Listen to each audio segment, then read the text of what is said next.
All right, we are back, and as promised, we are going to go and say a very good morning here to the Honorable Member for Conception Bay East, Bell Island, David Brazel. Good morning. Good morning, Randy. How you doing? Pretty good. So are you a hero or are you a heel? What's going on here?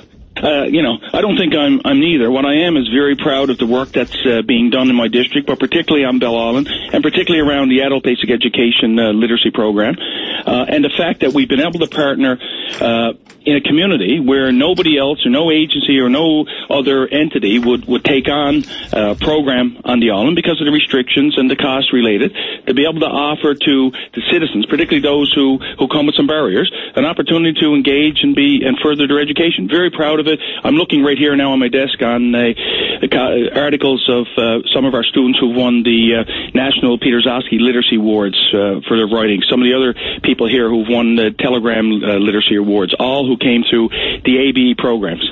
All who came through this particular adult basic education program? Exactly. All right, so this is a program then that not only got applied in the community successfully, this is a program that's had good outcomes. Well, been recognized provincially and nationally for what we've done. Okay. And to sort of set the trend for how communities can partner with in small areas, that you can find another not-for-profit agency who's willing to move in there and work with the expertise from the Department of Education or Department of Advanced Skills and Education to make sure that they have the proper instructors in place, that they have the proper monitoring process in place, that they follow through where need be on how they address the needs of the particular clients. All right. It's never been an issue for us. All right, so let's talk about the history of this particular program. Okay. You helped set up this, get it off the ground on Bell Island. Yep. You say you couldn't find a community nonprofit group to sponsor it.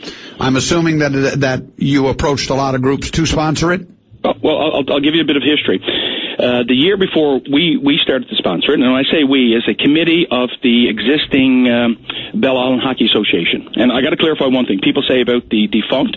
The Bell Island Hockey Association is still there. The only thing that has changed, we were the Junior Blues, now we're the Senior Blues. Nothing has changed. The same account, the same employer's number. Nothing has changed. So people were defunct. That's not true. It just, the only difference is checks are still written on the Junior Blues because I guess our treasurer is so frugal. Rather than spend the $60 to get new checks with the new name on it, he waits until they're finished, and then he'll go order the ones, and the only difference will say Junior will change to Senior. So I just want to clarify, this is not a defunct organization. It still exists from day one, and I'm looking at the contract. September 30th, 08, was the first time we signed a contract as our Recreation and Social and Education Committee of the hockey organization to sponsor this program. Who then is the Bell Island Adult Education Association?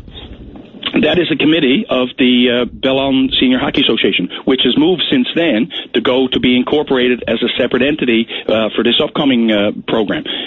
Since then, what we've done is identified some extra people. I'll give you an example. A teacher who has been teaching up north for the last 15 years has moved to Bell Island as a volunteer, is willing to come on as the education consulting. A former senior business person who's now retired has signed on to do that. So the new organization now for the new contracts will be a totally separate one from the hockey team.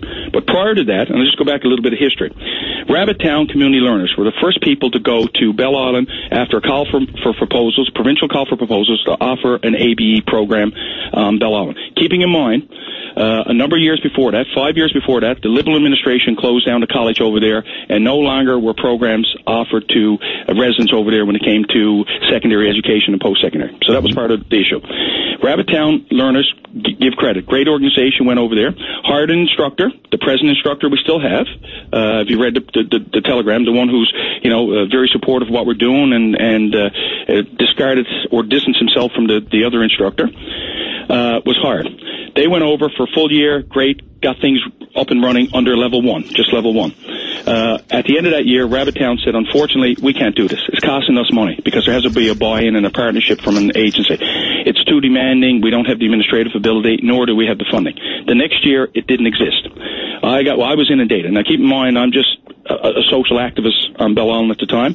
I was inundated from citizens because I used to be part of social services, the old social service office. I ran it. So a lot of the people that we had known had been connected there through our employment programs previous to that. They had contacted me, say, David, look, this is crazy. You had us for a year. And I say, we didn't have, but this group did. We now have an inkling that we want to move forward education, help our children, better our lifestyles, get off income support, move on to employment, but we need this program to do it. I went back, went to the Department of Education, just as a volunteer, and said, anyway, this can be done. The Department of Education, I give them credit, did a provincial-wide call for an ABE level 1 and 2. Any agency, that they would do, that would come on as a partner to administer it, put it in place, and deliver the program. Not one bit, Literacy Newfoundland, T.I. Murphy, Rabbittown, number of other agencies. Nobody touched it. At the last minute, I sat down with our hockey association. We're, an organization in good standing and incorporated, have our registration number with an employer's number, and we've already had an education and recreation committee for years. We do things over there like we're now in the process of buying a new van for the Boys and Girls Club through a fundraising process. That has nothing to do with government. So let me ask you this. I got to stop you. I think we've got an explanation that clarifies what happened here. And in small communities, like I said, sometimes strange relationships develop. Have to happen. Yeah.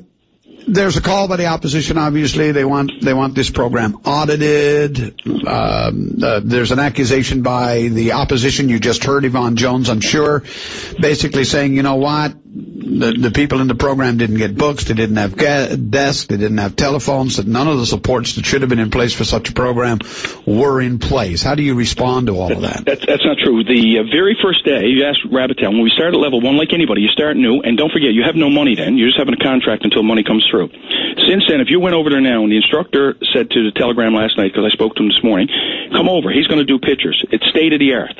We have Department of Education officials over there constantly. We had former officials of HRLE. We have the local HRLE office who are constantly up there. There's banks of computers in each one of them. There's state-of-the-art desks with cushion chairs. There's walls of books and manuals and all these type of things that would happen to go. The level 3 was the latest one. That's only been active a year. Different program. We have it's a growing pains of putting things in place, trying to find what we can, get that. If you go over there now, each one of these classrooms have their own photocopier in case they have to do something for the students. We supply all the exercise books and pencils and calculators and everything else relevant to it. So for anybody to say that, that's not true. When you say they're in a building with no water, do you understand where this is? It's the town hall, the former Cabot College, where there's a WISE program, a government-sponsored daycare center, 3 businesses, and every staff belong to the town of Wabannet. So they're painting this picture that this is some little hut out in the woods somewhere, and we don't have anything there. We have internet access. There's a problem there now with our Wi-Fi, but that's being rectified, which the course has been shut down since June, obviously. The telephones, they have access to telephones in the classroom. So again, for people to say that, and if you read the telegram from yesterday, when he talked to some of the students, they said, this is a great program. We're very pleased with what's going on. We get through it. We get great instruction. So again, I don't see the issue when it comes to what we're offering. I mean, this is a disgruntled individual who's making some accusations, and unfortunately it's at the expense of the students in the program on Bell Island. So there's going to be an audit. Well, not a problem. I've spoken to the Department of Education. They can have all the books. Keeping in mind, 90% of the monies received. Don't forget, this organization has fine and other processes. 90% of the money is automatically just salaries. There's one salary. Well, of course, that's basically where it all goes. Yeah, that's where it goes. It's not even an issue. Let alone the computers that are all there. And obviously, then for you though, you've got to move away. Well, I've been doing that, and as I noted, but because every one of these students are constituents of mine, and the individuals, and because I'm still connected to the hockey team, and I have every right as an individual and an MHA to be a volunteer group. We have started the process, and this has been in the works for months, and these other individuals, that the new organization will be incorporated separately from the hockey team.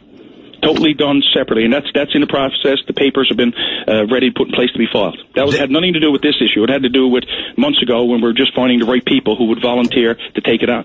Matter of fact, I'm looking at the original contract 2008. Guess who one of the officers were? The mayor.